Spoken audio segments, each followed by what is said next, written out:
Welcome to mister and missus logs YouTube channel. Friends, ಇವಾಗ ನನ್ನ ಗಿಡ ನೋಡಿ, ನೆಲಗಡಲೆ ಹಿಂಡಿ ಹಾಕಿ ಇವತ್ತಿಗೆ 6-7 ದಿನ ಆಗಿದೆ. ಅದ್ರ ಮೇಲೆ ಗಿಡ ನೋಡಿ, ಒಂದು ಚೂರು ಗಿಡ ಯಾವುದು ಮಳೆ ಬರ್ತಾನೆ ಇದೆ, ಎಲೆ ಒಂಚೂರು ಚೇಂಜ್ ಇಲ್ಲ ನೋಡಿ ಫ್ರೆಂಡ್ಸ್. ಯಾವುದು ಹಳದಿ ಬಣ್ಣ ಆಗಿಲ್ಲ. ಗಿಡ ಎಲ್ಲ ತುಂಬ ಚೆನ್ನಾಗಿದೆ, ಎಲ್ಲ ಗ್ರೀನಾಗಿ. ಬೇಸಿಗೆಯಲ್ಲಿ ಯಾವ ಥರ ಇದೆ ಅದೇ ಥರ ಇದೆ. ಇಲ್ಲ ಅಂದರೆ ಹಿಂದಿನ ವರ್ಷ ಮಳೆ ಬಂದಾಗ ಗಿಡ ಎಲ್ಲ 1-2 ಮಳೆಗೆ ಹಳದಿ ಬಣ್ಣ ಆಗಿತ್ತು. ಈ ವರ್ಷ ಹಾಗಿಲ್ಲ. ಮೊಬೈಲಲ್ಲಿ ಸ್ವಲ್ಪ ಹಳದಿಯಾಗಿ ಕಾಣ್ಬೋದು, ಆದರೆ ನಿಜವಾಗಿಯೂ ಇಲ್ಲಿ ಗಿಡ ಹಳದಿ ಯಾವುದೂ ಇಲ್ಲ. ಏನೋ ಒಂದು ಎಗ್ಗೆ ಮಾತ್ರ ಹಳದಿ ಇದೆ, ಒಂದು ಗಿಡದಲ್ಲಿ ಮಾತ್ರ. ಅದು ಯಾವ ಗಿಡ ಅಂತ ಆಮೇಲೆ ತೋರಿಸ್ತೀನಿ. ಎಲ್ಲ ಗಿಡನೂ ನೋಡಿ ಫ್ರೆಂಡ್ಸ್, ಪ್ರತಿಯೊಂದು ಗಿಡನೂ ತುಂಬ ಚೆನ್ನಾಗಿ ಚಿಗುರು ಬಂದಿದೆ. ನಾನು ಅವತ್ತು ನೆಲಗಡಲೆ ಹಿಂಡಿ ಹಾಕಿದ ಮೇಲೆ ಗಿಡ ಎಲ್ಲ ತುಂಬ ಚೆನ್ನಾಗಿ. ಇಲ್ಲ ಅದನ್ನು ಹಾಕಲಿಲ್ಲ ಅಂದರೆ ಗಿಡ ಎಷ್ಟೊತ್ತಿಗೆ ಮಳೆ ಬಂದು 1-2 ಮಳೆಗೆ ಗಿಡ ಎಲ್ಲ ಕಲ್ಲಲ್ಲೆಲ್ಲ ಹಳದಿ ಆಗ್ತಿತ್ತು ಎಲೆ ಎಲ್ಲ. ಅದರಲ್ಲಿ ಏನು ಪೋಷಕಾಂಶ ಇರುವುದಿಲ್ಲ ಇತ್ತಲ್ಲ, ಅದಕ್ಕೋಸ್ಕರ ಕಲರ್ ಫುಲ್ ಹಳದಿ ಆಗ್ತಾಯಿತ್ತು. ನಾನು ನೆಲಗಡಲೆ ಹಿಂಡಿ ಹಾಕೋಕ್ಕೋಸ್ಕರ ನಾನು ಅವತ್ತು ಗಡಿಬಿಡಿ ಮಾಡ್ಕೊಂಡು ನೆಲಗಡಲೆ ಹಿಂಡಿ ಹಾಕೋಕ್ಕೋಸ್ಕರ ಇಷ್ಟು ಚೆನ್ನಾಗಿ ಗಿಡ ಬಂದಿದೆ. ಮತ್ತು ನಾನು ಮಳೆ ಅಂತೇಳಿ ಭಯ ಪಡ್ಕೊಂಡು ಹಾಕದೇ ಇದ್ದಿದ್ರೆ ಕೊಳ್ತೋಗುತ್ತೆ ಹಾಗೆ ಈಗ ಅಂದ್ಕೊಂಡು ಹಾಕದೇ ಇದ್ದರೆ ಗಿಡ ಇಷ್ಟೊತ್ತಿಗೆ ಕಲರ್ ಫುಲ್ ಚೇಂಜ್ ಆಗ್ತಾಯಿತ್ತು. ಇವಾಗಲೂ ಗಿಡ ಚೆನ್ನಾಗಿ ಚಿಗುರು ಬಂದು ಮೊಗ್ಗಾಗ್ತಾ ಇದ್ದೆ. ಎಲ್ಲ ಗಿಡದಲ್ಲೂ ಮೊಗ್ಗಾಗ್ತಾ ಇದೆ. ಜಾಸ್ತಿ ಮೊಗ್ಗಿಲ್ಲ, ಸ್ವಲ್ಪ ಸ್ವಲ್ಪ. ಈಗ ಮಳೆ ಬರೋಕ್ಕೋಸ್ಕರ ಸ್ವಲ್ಪ ಮೊಗ್ಗು, ಅಂದರೆ ಇವಾಗ ಬಿಸಿಲು ಹೆಚ್ಚು ಬರುವುದಿಲ್ಲಲ್ಲ, ಒಂದೇ ಸಮನೆ ಮಳೆ ಮೋಡ ಆಗೋಕ್ಕೋಸ್ಕರ ಒಂದೇ ಸಮನೆ ಒಂದು ದಿನಕ್ಕೆ. ಈಗ ರಾತ್ರಿ ಶುರು ಆದರೆ ಬೆಳಗ್ಗೆ ಆಗಿ ಸಂಜೆ ತನಕ ಮಳೆ ಇರುತ್ತೆ, ಒಂದಿನಿಡೀ ಫುಲ್ ಮಳೆ ಬರುತ್ತೆ. ಹಾಗಾಗಿ ನಾವು ಹಾಕಿದ್ದೆ 1-2 ದಿನ 3 ದಿನ ಕೆಲಸ ಮಾಡಿದ್ರು ಹಾಗೆ ಅದು ಪಟ್ಟ ತೊಳ್ಕೊಂಡು ಹೋಗೋದಿಲ್ಲ. ಯಾಕಂದರೆ ಮಲ್ಲಿಗೆ ಗಿಡದಲ್ಲಿ ಎಲೆ ಎಲ್ಲ ಹಾಸ್ಕೊಂಡಿರುತ್ತಲ್ಲ, ಅದರೊಳಗೇನು ಅಷ್ಟೊಂದು ನೀರು ತುಂಬಿಕೊಳ್ಳೋದಿಲ್ಲ. ಅಂದರೆ ಅಷ್ಟು ಬೇಗ ನಂದು ವೇಸ್ಟ್ ಆಗಿಲ್ಲ ಅನಿಸುತ್ತೆ ನಾನು ಹಾಕಿದ್ದು ನೆಲಗಡಲೆ ಹಿಂಡಿ. ಸ್ವಲ್ಪ 1-2 ದಿನ ನನಗೆ ಮೊಗ್ಗು ತೆಗಿಲಿಕ್ಕೆ ಆಗಲಿಲ್ಲ. ಹಾಗೆ ಆದ್ದರಿಂದ ಸ್ವಲ್ಪ ಅಂದರೆ ಬೆಳಗಿನ ಸಂಜೆ ತನಕ ಮಳೆ ಬಂದರೆ ನಾವು ಮೊಗ್ಗು ತೆಗೆಯೋದು ಹೇಗೆ, ಮೇಲ್ಗಡೆ ಬರೋದು ಇವಾಗಲೇ ಭಯ ಶುರುವಾಗಿ ಐತೆ. ಯಾಕಂದರೆ ಸ್ಲ್ಯಾಪು ಇದು ಟೆರೆಸ್ ಜಾರುತ್ತೆ ಅಂತೇಳಿ ಭಯ. ಅದಕ್ಕೆ ನಾನು ಬೆಳಿಗ್ಗೆ ಜೋರು ಮಳೆ ಇರುವಾಗ ಗಾಳಿ ಮಳೆ ಇದ್ದರೆ ಬರೋದಿಲ್ಲ. ಅದೇನಾಯಿತು, ಸ್ವಲ್ಪ ನಾನು ಸ್ವಲ್ಪ ಹೂಗಲ್ಲ ಅಂತ ಬಿಟ್ಟೆ. ಹೂವೆಲ್ಲ ಅಲ್ಲೇ ಉಳ್ಕಂತಲ್ಲ, ಅದಕ್ಕೋಸ್ಕರ ಸ್ವಲ್ಪ ಹುಳ ಎಲ್ಲ ಬರಲಿ ಸ್ಟಾರ್ಟ್ ಆಗಿದೆ ನೋಡಿ ಫ್ರೆಂಡ್ಸ್. ಎಲೆಲ್ಲ ಇಷ್ಟೊಳಗೆ ನನಗೆ ಎಲೆ ಎಲ್ಲ ಒಂದು ಸ್ವಲ್ಪನೂ ಹಾಳಾಗಿಲ್ಲ ನೋಡಿ. ಇಲ್ಲೆಲ್ಲ ಸ್ವಲ್ಪ ಎಲೆಲ್ಲ ತೂತು ಬಿದ್ದಿದೆ ನೋಡಿ. ಅಂದರೆ ಹುಳ ಬಂದು ಎಲೆ ತಿನ್ಕೊಂಡು ಹೋಗ್ತಾಯಿತ್ತು. ನಾನು ಮತ್ತೆ ಫರ್ಟಿಲೈಸರ್ ಶಾಪಲ್ಲಿ ಹೋಗಿ NPK ಕೇಳಿದೆ, ಮತ್ತು ಇದು ವರ್ಮಿ ಕಾಂಪೋಸ್ಟ್ ಕೇಳಿದೆ, ನೀಮ್ ಕೇಕ್ ಕೇಳಿದೆ, NPK ಗೊಬ್ಬರ ಕೇಳಿದೆ. NPK ಅಲ್ಲ ಕೇಳಿದ್ದು ನಾನು, ನೀಮ್ ಕೇಕ್ ಮತ್ತು ವರ್ಮಿ ಕಾಂಪೋಸ್ಟ್ ಕೇಳಿದ್ದೆ. ಅದು ನನಗೆ ಕುಂದಾಪುರದಲ್ಲಿ ಎಲ್ಲಿ ಹುಡುಕಿದ್ರು ನನಗೆ ಸಿಗಲಿಲ್ಲ. ನರ್ಸರಿ ಹತ್ರ ಹೋಗಿ ಕೇಳಿದೆ, ನರ್ಸರಿ ಅವ್ರ ಹತ್ರ ಇಲ್ಲ ಅಂತ ಹೇಳಿದ್ರು. ಬಯೋ ಕಂಪೋಸ್ಟ್ ಮಾತ್ರ ಇದೆ, ವರ್ಮಿ ಕಾಂಪೋಸ್ಟ್ ಇಲ್ಲ ಅಂತ ಹೇಳಿದ್ರು. ಫರ್ಟಿಲೈಸರ್ ಶಾಪಲ್ಲಿ ಹೋಗಿ ಕೇಳಿದೆ, ಅವರು ಹಾಗೆ ಹೇಳಿದ್ರು. ಬಯೋ ಕಂಪೋಸ್ಟ್ ನಾನು ಒಂದು ಸಲ ಹಾಕಿದ್ನಲ್ಲ, ಅದಕ್ಕೋಸ್ಕರ ಬೇಡ ಅಂತೇಳಿ ಹೇಳಿದೆ. ಯಾಕಂದರೆ ಇದು ವರ್ಮಿ ಕಾಂಪೋಸ್ಟ್ ಅಂದರೆ ಅದರಲ್ಲಿ ಎರೆಹುಳ ಇರುತ್ತಲ್ಲ, ಎರೆಹುಳ ಹಾಕಿದರೆ ತುಂಬಾ ಒಳ್ಳೆಯದು. ಎರೆಹುಳ ಗೊಬ್ಬರ ಹಾಕಿದರೆ ಇವಾಗ ನಮ್ಮ ಗಿಡಕ್ಕೆ ತುಂಬ ಒಳ್ಳೆಯದಾಗುತ್ತೆ. ಯಾಕಂದರೆ ಅದರಲ್ಲಿ ಎರೆಹುಳ ಇರುತ್ತಲ್ಲ, ಹಾಕಿದರೆ ಅದು ಒಳಗಡೆ ಹೋಗಿ ಎರೆಹುಳ ಒಳಗಡೆ ಹೋಗಿ ಮಣ್ಣೆಲ್ಲ ತುಂಬ ಸಡ್ಲು ಮಾಡುತ್ತೆ. ಇವಾಗ ಅದಕ್ಕೆ ಹಾಕಿದರೆ ಇವಾಗ ಹಾಕಿದರೆ ಒಳ್ಳೆ ಕೆಲಸ ಮಾಡಲಿಕ್ಕೆ ಶುರು ಮಾಡುತ್ತೆ. ಅದು ನಾವು ಈಗ ಹಾಕಿದರೆ ಸ್ವಲ್ಪ ಮಳೆ ಬಂದಾಗ ಹಾಕಬೇಕು. ಜಾಸ್ತಿ ಮಳೆ ಬಂದಾಗ ಹಾಕಬಾರ್ದು. ನಾವು ಅವತ್ತು ಹೇಳಿದ್ನಲ್ಲ, ಜಾಸ್ತಿ ಮಳೆ ಬಂದಾಗ ಹಾಕಬಾರ್ದು, ಸ್ವಲ್ಪ ಬಂದಾಗ ಹಾಕಬೇಕು. ಅದಕ್ಕೋಸ್ಕರ ನಾನು ಸ್ವಲ್ಪ ಅಂದರೆ ಹಾಕ್ಬೋದು, ಮಳೆ ನಿಂತಾಗ ನಾನು ಹಾಕ್ಬೋದು, ತಂದಿಟ್ಕೊಂಡ್ರೆ ಹಾಕ್ಬೋದು ಅಂತೇಳಿ ನಾನು 2 ನರ್ಸರಿಯಲ್ಲಿ ಹೋಗಿ ಕೇಳಿದೆ, ಇಲ್ಲ. ಮತ್ತು ಫರ್ಟಿಲೈಸರ್ ಶಾಪಲ್ಲಿ ಹೋಗಿ ಕೇಳಿದೆ, ಅವರು ಇಲ್ಲ ಅಂತ ಹೇಳಿದ್ರು. ಬಯೋ ಕಂಪೋಸ್ಟ್ ಮಾತ್ರ ಇದೆ ಅಂತ ಹೇಳಿದ್ರು ಕಡೆಗೆ. ಮತ್ತು ಇಲ್ಲಿ ಮೆಡಿಕಲ್ ಶಾಪಲ್ಲಿ ಹೋಗಿ ಕೇಳಿದೆ, ಅವರು ಇಲ್ಲ. ನಾನು ಎಪ್ಸಮ್ ಸಾಲ್ಟ್ ತಂದಿದ್ದೆ ಮೆಡಿಕಲ್ ಶಾಪಲ್ಲಿ ತಗೊಬಂದಿದ್ದು, ಅಲ್ಲಿಲ್ಲ. ಅವತ್ತಿದ್ದು ಅದು ಎಪ್ಸಮ್ ಸಾಲ್ಟ್ ಇದ್ದಿತ್ತು. ನೀಮ್ ಕೇಕ್ ಅಂದರೆ ಕೆಲವರಿಗೆ ಗೊತ್ತೇ ಆಗುವುದಿಲ್ಲ, ಇಲ್ಲ ಅಂತ ಹೇಳಿದ್ರು. ಅದಕ್ಕೋಸ್ಕರ ನಾನು ಈಗ ನನಗೆ ಅದು ಎರಡೂ ಸಿಗಲಿಲ್ಲಲ್ಲ, ಅದಕ್ಕೋಸ್ಕರ ನಾನು ಇದನ್ನು ನಾವು ಈಗ ನನ್ನ ಹತ್ರ ಇನ್ನೂ ಒಂದು ಗೊಬ್ಬರ ಇದೆ, ಅದನ್ನು ಹಾಕಿದರೆ ತುಂಬಾ ಒಳ್ಳೆಯದು. ನಾನು ಮುಂಚೆ ಒಂದು ಸಲ ಹಾಕಿದ್ದೆ, ಅದು ಹಾಕಿ ನಿಮಗೆ ವೀಡಿಯೋನೂ ಅಪ್ಲೋಡ್ ಮಾಡಿದ್ದೆ. ಅದನ್ನು ನಾವು 2 ಟೈಮಲ್ಲಿ ಹಾಕ್ಬೋದು, ಮಳೆಗಾಲದಲ್ಲೂ ಹಾಕ್ಬೋದು, ಬೇಸಿಗೆಯಲ್ಲೂ ಹಾಕ್ಬೋದು. ಹಾಕಿದ್ರು ಮಳೆ ಜಾಸ್ತಿ ಇದ್ದಾಗ ಹಾಕಬಾರ್ದು, ಗಿಡ ಎಲ್ಲ ಡ್ಯಾಮೇಜ್ ಆಗುತ್ತೆ, ಗಿಡದ ಬೇರಿಗೆಲ್ಲ ಪೆಟ್ಟಾಗ್ಬೋದು.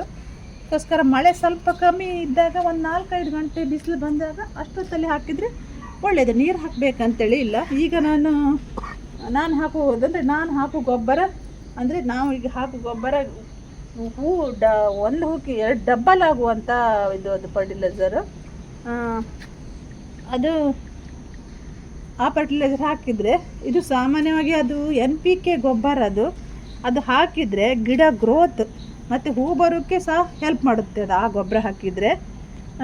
ಮತ್ತು ಅದನ್ನು ಹಾಕೋದು ಹೇಗಂದರೆ, ಅದು ಒಂದು ಗಿಡಕ್ಕೆ ಹೇಗೆ ಹಾಕೋದು ಅಂದರೆ, ಒಂದು ಗಿಡಕ್ಕೆ ಒಂದೇ ಚಮಚ ಅಂದರೆ ನಾನು ಒಂದು ಸಲ ನಿಮಗೆ ತೋರಿಸ್ತಿದ್ದೆ, ಒಂದು ಗಿಡಕ್ಕೆ ಎಷ್ಟು ಹಾಕಬೇಕಂತ ತೋರಿಸಿದ್ದೆ. ಒಂದೇ ಚಮಚ ಹಾಕೋದು ಒಂದು ಗಿಡಕ್ಕೆ.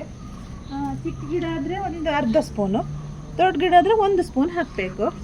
ಅದು ಈ ಟೈಮಲ್ಲಿ ಹಾಕಿ ಮಳೆ ಬರುತ್ತೆ ಇಲ್ಲ ನೋಡಿಕೊಂಡೇ ಹಾಕಬೇಕು. ಮತ್ತು ಹಾಕುವಾಗ ಯಾವಾಗಲೂ ಹಾಕಬಾರ್ದು, 15 ದಿನಕ್ಕೊಂದ್ಸಲ 20 ದಿನಕ್ಕೊಂದ್ಸಲ ಹಾಕಬೇಕು. ಅದನ್ನು ಹಾಕಿದರೆ ಗಿಡ ತುಂಬ ಸ್ವಲ್ಪ ಅಂದರೆ 10 ಗಿಡದ ಬುಡದಲ್ಲಿ ಹಾಕಬಾರ್ದು, ಸ್ವಲ್ಪ 1 ಇಂಚ್ 1.5 ಇಂಚ್ ಸ್ವಲ್ಪ ದೂರ ಹಾಕಬೇಕು, ಪಾಟ್ ಸೈಡಿಗೆ ಹಾಕಬೇಕು, 10 ಬುಡಕ್ಕೆ ಹಾಕಬಾರ್ದು. ಮತ್ತು ಇದಂದರೆ ಲಿಕ್ವಿಡ್ ಟೈಪ್, ಅದು ಲಿಕ್ವಿಡ್ ಟೈಪಲ್ಲಿ ನೀರು ಟೈಪ್ ಮಾಡಿ ಕೊಡ್ಬೋದು. ಮತ್ತು ಅದನ್ನು ಹಾಕಿದರೆ ನಾವು ರಿಸಲ್ಟ್ ಬೇಗ ನೋಡ್ಬೋದು. ನಾನು ಹಾಕಿ ಅಂದರೆ ನಮ್ಗೆ ಆವತ್ತು ಒಂದು ಸಲ ನನಗೆ ಮೊಗ್ಗು ಆಗ್ತಾನೆ ಇರಲಿಲ್ಲ, ಕಮ್ಮಿ ಮೊಗ್ಗು ಸಿಗ್ತಾ ಇದ್ದಿತ್ತು. ನಾನು ಏನೇ ಹಾಕಿದ್ರು ನನ್ನ ಗಿಡದಲ್ಲಿ ಮೊಗ್ಗು ಕಮ್ಮಿ ಆಗ್ತಾಯಿತ್ತು. ಅವತ್ತು ಫರ್ಟಿಲೈಸರ್ ಶಾಪಲ್ಲಿ ಹೋಗಿ ಮೊಗ್ಗಾಗಲಿಕ್ಕೆ ಏನಾದರೂ ಗೊಬ್ಬರ ಕೊಡಿ ಅಂತ ಹೇಳಿದ್ದಕ್ಕೆ ಅವರು ಇದನ್ನು ಕೊಟ್ಟಿದ್ದರು. ಆವತ್ತು ನಾನು ಹಾಕಿದಾಗ ನನಗೆ ಅದು ಹಾಕಿದ ಮೇಲೆ 2,500-3,000 ಮೊಗ್ಗು ತನಕ ಸಿಕ್ಕಿತ್ತು ನನಗೆ. ಆವತ್ತು ನಂಗೆ ಸಿಕ್ಕಿದ ಮೇಲೆ ಅದು ನನಗೆ ಅಂದರೆ ನಾನು ಈ ವರ್ಷ ಹೇಳಿದ್ನಲ್ಲ, ನನಗೆ ನೀವು ಅಂದ್ಕೊಳ್ಬೋದು ಹೇಳಿದ್ನೇ ಹೇಳ್ತಾಳಂತೇಳಿ. ಈ ವರ್ಷ ನನಗೆ ಮಣ್ಣು ಸ್ವಲ್ಪ ಹಳೇದಾಗೋಕ್ಕೋಸ್ಕರ ನಾನು ಸ್ವಲ್ಪ ಹಾಕಲಿಕ್ಕೆ ಭಯ ಪಟ್ಕೊಂಡು ಹಾಕಲಿಲ್ಲ. ಆದರೆ ನಾನು ಇವತ್ತು ಮಳೆ ಬರುತ್ತಲ್ಲ, ಹಾಕಿದರೆ ಅಡ್ಜಸ್ಟ್ ಆಗುತ್ತೆ ನಿಮಗೆ. ಈಗ ಹೂ ಡಬ್ಬಲ್ ಆಗಬೇಕು. ಈಗ ಮಳೆಗಾಲದಲ್ಲಿ ಹಾಕಿದರೆ ತುಂಬ ಚೆನ್ನಾಗಿ ಕೆಲಸ ಮಾಡುತ್ತೆ ಅದು. ಹಾಕಿದರೆ ಒಂದು ಹೂ ಬದಲಿಗೆ 2 ಹೂ ಆಗುವ ಇದಿತ್ತು. ಅದಕ್ಕೆ ಎಷ್ಟು ಪವರ್ ಇದೆ ಅದಕ್ಕೆ, ಆ ಥರ ಗೊಬ್ಬರ ಅದು. ನೀವು ನೋಡಿದ್ದೀರಿ, ನಿಮಗೆ ನಾನು ತೋರಿಸ್ತೀನಿ ಇವಾಗ. ಮತ್ತು ಫ್ರೆಂಡ್ಸ್, ನೀವು ಗಿಡಕ್ಕೆ ಯಾವಾಗಲೂ ಗೊಬ್ಬರ ಹಾಕುವಾಗ ಅದನ್ನು ಬುಡನ ಮಾತ್ರ ಸಡ್ಲು ಮಾಡಿಕೊಂಡೇ ಹಾಕಬೇಕು. ಸಡ್ಲು ಮಾಡಿ ಅದನ್ನು ಹಾಕಿ ಮಣ್ಣು ಮುಚ್ಚಿ ಬರಬೇಕು. ನೀರು ಹಾಕೋದು ಬೇಡ, ನೀರು ಹಾಕ್ಲಿಕ್ಕೆ ಮಳೆ ಬರುತ್ತಲ್ಲ, ಅದಕ್ಕೋಸ್ಕರ ನೀರು ಹಾಕೋದು ಬೇಡ. ಮಣ್ಣು ಒದ್ದೆ ಇರುತ್ತಲ್ಲ ಇವಾಗ ಮಣ್ಣು. ಮತ್ತು ಪಾಟಲ್ಲಿ ನೀರು ನಿಂತ್ಕೊಂಡ್ರೆ ಹಾಕಬಾರ್ದು. ನೀರು ನಿಂತ್ಕೊಂಡ್ರೆ ಹಾಕಲೇಬಾರ್ದು. ಯಾವುದೇ ಫರ್ಟಿಲೈಸರ್ ಆಗಲಿ ಗೊಬ್ಬರ ಆಗಲಿ ಯಾವುದೇ ಹಾಕಬಾರ್ದು. ಮಣ್ಣು ಸ್ವಲ್ಪ ಡ್ರೈ ಆಗಿ ಮಳೆ ಸ್ವಲ್ಪ ಕಮ್ಮಿ ಆದಾಗ ಇದನ್ನು ಹಾಕಬೇಕು ನೀವು. ಈ ಗೊಬ್ಬರ ಹಾಕಿದರೆ 1 ಹೂ ಬರುವಲ್ಲಿ 2 ಹೂ ಬರುತ್ತೆ. ಒಂದು ಎಗೆ ಬರುವಲ್ಲಿ 4-5 ಎಗೆ ಬರುತ್ತೆ. ಅಷ್ಟು ಪವರ್ ಇದೆ ಆ ಫರ್ಟಿಲೈಸರಿಗೆ. ನಾನು ನಿಮಗೆ ಹಿಂದಿನ ವಿಡಿಯೋದಲ್ಲೆಲ್ಲ ಅದು 2 ಸಲ ತೋರಿಸಿದ್ದೆ. ಇವಾಗ 3ನೇ ಬಾರಿ ನಾನು ನಿಮಗೆ ಹೇಳ್ತಾ ಇರೋದು. ಅದನ್ನು ಹಾಕಿದರೆ ಮಾತ್ರ ನಿಮಗೆ 100% ನಿಮಗೆ ರಿಸಲ್ಟ್ ಬರುತ್ತೆ. ಅಷ್ಟು ಪವರ್ ಇದೆ ಅದಕ್ಕೆ. ಅದನ್ನು ನಾನು ಹಾಕಿದ ಮೇಲೆ ನನಗೆ ಅದು ಅಷ್ಟು ನನ್ನ ಗಿಡ ಚೆನ್ನಾಗಿ ಬಂದಿದೆ. ನಾನು ಹಾಕಿದ್ದೆ ಅವತ್ತು. ಹಾಕಿದ ಕೂಡಲೇ ನನ್ನ ಗಿಡ ಎಲ್ಲ ಫುಲ್ ಇಷ್ಟು ಈಗ ಇಲ್ಲೆಲ್ಲ ಈಗ ಅಷ್ಟು ಏನೇ ಹಾಕಿದ್ರು ಇಲ್ಲೆಲ್ಲ ಚಿಗುರು ಬರೋದಿಲ್ಲಲ್ಲ, ಇದರಲ್ಲೆಲ್ಲ ಚಿಗುರು ಬರೋದಿಲ್ಲಲ್ಲ. ಅದನ್ನು ಹಾಕಿದರೆ ಫರ್ಟಿಲೈಸರ್ ಹಾಕಿದರೆ ಇಲ್ಲೆಲ್ಲ ಚಿಗುರು ಬರುತ್ತೆ. ಎಲ್ಲೆಲ್ಲ ಖಾಲಿ ಜಾಗ ಇದೆ ನೋಡಿ ಫ್ರೆಂಡ್ಸ್, ಅಲ್ಲೆಲ್ಲ ಚಿಗುರು ಬರುತ್ತೆ. ಅದು ಈ ಟೈಮಲ್ಲೇ ಹಾಕಿದರೆ ತುಂಬ ಒಳ್ಳೆಯದು. ಮಳೆ ನೋಡಿ ಹಾಕಬೇಕು, ಮಳೆ ಕಮ್ಮಿ ಇದ್ದಾಗ ಹಾಕಬೇಕು. ಯಾವ ಗೊಬ್ಬರನೇ ಹಾಕಿ. ಈಗ ನಾನು ಎರೆಹುಳ ಗೊಬ್ಬರ ಸ್ವಲ್ಪ ಹಾಕಬೇಕಂತೇಳಿ ಮಾಡಿದ್ದೆ. ಹಾಕಬೇಕಂತೇಳಿ ನಾನು ನಿಮಗೂ ತಿಳಿಸಿದ್ದೆ ಹಾಕಿ ಅಂತೇಳಿ. ನಾನು ಹಾಕಬೇಕಂದ್ರೆ ತರೋಕೆ ಹೋದೆ, ನನಗೆ ಸಿಗಲಿಲ್ಲ. ಇನ್ನೆಲ್ಲಾದರೂ ಮತ್ತೆ ಎಲ್ಲಾದರೂ ನೋಡ್ಬೇಕು, ಸಿಗುತ್ತಾ ನೋಡಬೇಕು. ಈಗ ಮಳೆ ಬರುತ್ತಾ ಇರುತ್ತೆ ಅಂತ ಹೇಳೋಕ್ಕಾಗೋದಿಲ್ಲ. ಮಧ್ಯೆ ಮಳೆ ಸ್ವಲ್ಪ ಕಮ್ಮಿ ಇರುತ್ತೆ. ಜುಲೈ ಮೇಲೆ ಸ್ವಲ್ಪ ಮಳೆ ಸ್ವಲ್ಪ ಜಾಸ್ತಿ ಆಗ್ಬೋದು. ಈ ಟೈಮಲ್ಲಿ ನಾವು ಏನಾದರೂ ಹಾಕ್ಬೋದು. ಈಗ ಗದ್ದೆಯಲ್ಲೆಲ್ಲ ಬೇಸಾಯ ಮಾಡ್ತಾರೆ ಅವರು, ಈ ಟೈಮಲ್ಲಿ ಗೊಬ್ಬರ ಎಲ್ಲ ಹಾಕಿ ಗದ್ದೆ ಎಲ್ಲ ಉಳ್ಳಿಕ್ಕೆ ಸ್ಟಾರ್ಟ್ ಮಾಡ್ತಾರಲ್ಲ, ಹಾಗೆ ಇದು ಹಾಗೆ. ನಾವು ಈ ಟೈಮಲ್ಲೆಲ್ಲ ಸ್ವಲ್ಪ ಗಿಡಗಳಿಗೆ ಏನಾದರೂ ಸ್ವಲ್ಪ ಜಾಸ್ತಿ ಕೊಡಬಾರ್ದು, ಸ್ವಲ್ಪ ಕೊಡ್ತಾ ಬಂದರೆ 15-20 ದಿನಕ್ಕೊಂದ್ಸಲ ಕೊಡ್ತಾ ಬಂದರೆ ನಮ್ಮ ಗಿಡದಲ್ಲಿ ನಾವು ಮೊಗ್ಗು ತೆಗಿಬೋದು. ಅದೇ ನಾನು ಹೇಳಿದ್ನಲ್ಲ, ಜಾಸ್ತಿ ತೆಗಿಯೋಕ್ಕೆ ಸ್ವಲ್ಪ ಆದರೂ ತೆಗಿಬೋದು. ಗಿಡ ಹಾಗೆ ಬಿಡೋದು. ಅಂದರೆ ಗಿಡ ಈಗ ಕೆಲವೊಂದು ಸಲ ಮಳೆ ಬಂದರೆ ಗಿಡದ ಕಲರೆಲ್ಲ ಫುಲ್ ಚೇಂಜ್ ಆಗುತ್ತೆ. ಆದರೆ ಆ ಪರಿಸ್ಥಿತಿ ಬರುವುದಿಲ್ಲ. ನಾವು ಈ ಥರ ನೋಡಿಕೊಂಡ್ರೆ, ಅಷ್ಟು ಕೇರ್ ತಗೊಂಡ್ರೆ ನಮಗೆ ಗಿಡ ಎಲ್ಲ ಎಲ್ಲೋ ಕಲರ್ ಆಗಿ ಎಲೆ ಎಲ್ಲ ಉದುರು ಹೋಗೋದು ಅದೆಲ್ಲ ಬರುವುದಿಲ್ಲ. ತುಂಬ ಮಳೆ ಬಂದಾಗ ಅದು ಯಾವ ಗಿಡನಿಗೆ ಮಳೆಗಾಲದಲ್ಲಿ ಹೆಚ್ಚಿನ ಜನ ಅಂದರೆ ಕೆಲವೊಂದು ಗಿಡಕ್ಕೆ ಗೊಬ್ಬರ ಹಾಕೋದಿಲ್ಲ. ನಾವೀಗ ಮಲ್ಲಿಗೆ ಗಿಡ ಪಾಟಲ್ಲಿ ಇರೋದಲ್ವ, ಅದಕ್ಕೆ ನಾವು ಸ್ವಲ್ಪ ಏನಾದರೂ ಸ್ವಲ್ಪ ಅಷ್ಟೇ ಜಾಗೃತಿಯಾಗಿ ನೋಡಿಕೊಂಡ್ರೆ ನಾವು ಅದನ್ನು ರಿಸಲ್ಟ್ ಪಡಿಬೋದು, ಅಷ್ಟು ರಿಸಲ್ಟ್ ಪಡಿಬೋದು ಅಂತೇಳಿ ನಾನು ಹೇಳೋದು. ಯಾವುದಂತೇಳಿ ನಾನು ಇವಾಗ ತೋರಿಸ್ತೀನಿ ಬನ್ನಿ ಫ್ರೆಂಡ್ಸ್. ನೋಡಿ ಫ್ರೆಂಡ್ಸ್, ಇದೇ ಗೊಬ್ಬರ ಇದೊಂದು ಫರ್ಟಿಲೈಸರ್ NPK ಗೊಬ್ಬರ ಅಂತ ಹೇಳ್ತೀವಿ ನೋಡಿ ಫ್ರೆಂಡ್ಸ್. ಇದು ನಾನು ನಿಮಗೆ 2 ಸಲ ನಾನು ತೋರಿಸಿದ್ದೆ ಇದು ಗೊಬ್ಬರ ಏನಂತೇಳಿ. ಇದು ಬ್ಲಾಕ್ ಸ್ಟಾರ್ ಗೊಬ್ಬರ ಇದೆ. ಇದೇ ಗೊಬ್ಬರ ಇದು ಕಾಳಾಗಿದ್ದಿತ್ತು. ಅವತ್ತು ನಾನು ಒಂದು ಸ್ಟ್ರಿಪ್ ಗಿಡಕ್ಕೆಲ್ಲ ಹಾಕಿ ಹೋಗಿದ್ದೆ, ಅಂದರೆ ಮಳೆಗಾಲ ಎಂಡಲ್ಲಿ ಗಿಡಕ್ಕೆಲ್ಲ ಹಾಕಿ ಹೋಗಿದ್ದೆ. ಆವತ್ತೇನಾಯ್ತು, ಗಿಡಕ್ಕೆ ಹಾಕಿ ಮೇಲ್ಗಡೆನೇ ಇಟ್ಟು ಹೋದಾಗ ಏನಾಯಿತು, ಮಳೆ ಬಂದು ಇದರಲ್ಲಿ ಡಬ್ಬದೆಲ್ಲ ಸ್ವಲ್ಪ ತೂತಾಗಿರಬೇಕು. ಅದೇನಾಗಿತ್ತು, ಅದರೆಲ್ಲ ಒಳಗಡೆಲ್ಲ ನೀರು ಸೇರ್ಕೊಳ್ಳೋಕ್ಕೋಸ್ಕರ ಎಲ್ಲ ನೀರು ಸೇರಿಕೊಂಡು ಎಲ್ಲ ಅಲ್ಲೇ ಒಂಥರ ಇದ್ರ ಥರ ಆಗಿದೆ, ಪಾಯಸ ಟೈಪ್ ಆಗಿದೆ. ಪಾಯಸ ಮಾಡ್ತೀವಲ್ಲ ಆ ಥರ ಆಗಿದೆ, ಅಲ್ಲೇ ಕೆಸರು ಟೈಪ್ ಆಗಿದೆ. ಅದನ್ನು ನಾನು ಏನು ಮಾಡಿದೆ, ಆಮೇಲೆ ಇದು ಇಷ್ಟೊಂದು ಗೊಬ್ಬರ ವೇಸ್ಟ್ ಆಯ್ತಲ್ಲ ಅಂಥೇಳಿ ನಾನು ಅದನ್ನು ಬಿಸಿಲಲ್ಲೆಲ್ಲ ಸ್ವಲ್ಪ 1-2 ದಿನ ಬಿಸಿಲಿಗೆ ಹಾಕಿದ್ದೆ. ಜಾಸ್ತಿ ಬಿಸಿಲಿಗೆ ಹಾಕಲಿಲ್ಲ, ಸ್ವಲ್ಪ ಹೊತ್ತು ಬಿಸಿಲಿಗೆ ಹಾಕಿದೆ. ಆಮೇಲೆ ಈ ಥರ ಆಗಿದೆ ನೋಡಿ ಫ್ರೆಂಡ್ಸ್, ಈ ಥರ ಆಗಿದೆ. ಇದೇ ಬ್ಲಾಕಿಂಗ್ ಸ್ಟಾರ್. ಇದು ನಾನು ನಿಮಗೆ ಮೊದಲೇ ತೋರಿಸಿದ್ದೆ, ಇದು 2 ಸಲ ತೋರಿಸಿದ್ದೆ. ಇದನ್ನು ನಾನು 2 ಸಲ ತೋರಿಸಿದ್ದೆ ನಿಮಗೆ ನೋಡಿ ಫ್ರೆಂಡ್ಸ್. ಇದನ್ನೇ ಇವಾಗ ನಾನು ಹಾಕಿ ನಿಮಗೆ ತೋರಿಸ್ತಾ ಇದ್ದಿದ್ದೆ, ಯಾಕಂದರೆ ಇವಾಗ ಮಳೆ ಮೋಡ ಆಗ್ತಾಯಿದೆ, ತುಂಬ ಮಳೆ ಮೋಡ ಆಗಿದೆ ನೋಡಿ ಫ್ರೆಂಡ್ಸ್. ಕತ್ಲೆ ಟೈಪ್ ಆಗಿದೆ ನೋಡಿ, ತುಂಬ ಮಳೆ ಆಗಿದೆ. ಅದಕ್ಕೋಸ್ಕರ ನನಗೆ ಈಗ ಹಾಕ್ಲಿಕ್ಕೆ ಆಗೋದಿಲ್ಲ. ನಾನು ಬಿಸಿಲು ಬಂದರೆ ಹಾಕ್ತೀನಿ ಇವತ್ತು, ಬಿಸಿಲು ಬರಲಿಲ್ಲ ಅಂದರೆ ನಾಳೆ ನೋಡ್ಕೊಂಡು ಹಾಕ್ತೀನಿ. ನೀವು ಹಾಗೆ ಇದು ನಿಮಗೆ ಎಲ್ಲಾದರೂ ಸಿಕ್ಕಿದರೆ ಫರ್ಟಿಲೈಸರ್ ಶಾಪಲ್ಲಿ ಕೇಳಿ ಸಿಗ್ಬೋದು, ಎಲ್ಲಾದರೂ ಕೇಳಿ ಸಿಗುವುದಿಲ್ಲ ಅಂತಲೇನಿಲ್ಲ, ಇದು ಎಲ್ಲ ಕಡೆಯೂ ಸಿಗುತ್ತೆ ಹೆಚ್ಚಾಗಿ. ಇದನ್ನು ಮಾತ್ರ ಹಾಕಿದರೆ ನಮಗೆ ತುಂಬ ಮೊಗ್ಗಾಗುತ್ತಂತೂ ತುಂಬ ಗ್ಯಾರಂಟಿ ನನಗಿದೆ. ಯಾಕಂದ್ರೆ ನಾನು ಹಾಕಿ ನೋಡಿದ್ನಲ್ಲ, ಅದಕ್ಕೋಸ್ಕರ ನಿಮ್ಗೆ ಹೇಳ್ತಾ ಇರೋದು. ಇದನ್ನು ಹಾಕಿ ನಾನು 2-3 ಸಲ ಹಾಕಿ ನೋಡಿದ್ನಲ್ಲ, ಅದಕ್ಕೋಸ್ಕರ ನಾನು ನಿಮ್ಗೆ ಹೇಳೋದು. ನನಗೆ ಈ ಸಲ ನನಗೆ ಮಾತ್ರ ಹಾಕಲಿಕ್ಕೆ ಮಣ್ಣು ತುಂಬ ಹಳೇದಾಗೋಸ್ಕರ ಹಾಕಲಿಲ್ಲ.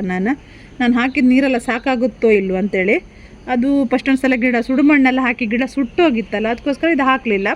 ಇವಾಗ ನನಗೆ ಭಯ ಇಲ್ಲ, ನನ್ನ ಗಿಡ ಎಲ್ಲ ತುಂಬ ಚೆನ್ನಾಗಿದೆ, ಅದಕ್ಕೋಸ್ಕರ ನಾನು ಹಾಕ್ತೀನಿ. ಇದರಲ್ಲಿ ಹಾಕುವಾಗ ಮಾತ್ರ ಅದೇ ಇಷ್ಟಿಷ್ಟು ಅಂದರೆ ಇದೀಗ ಫುಲ್ ಪುಡಿಯಾಗಿದೆ.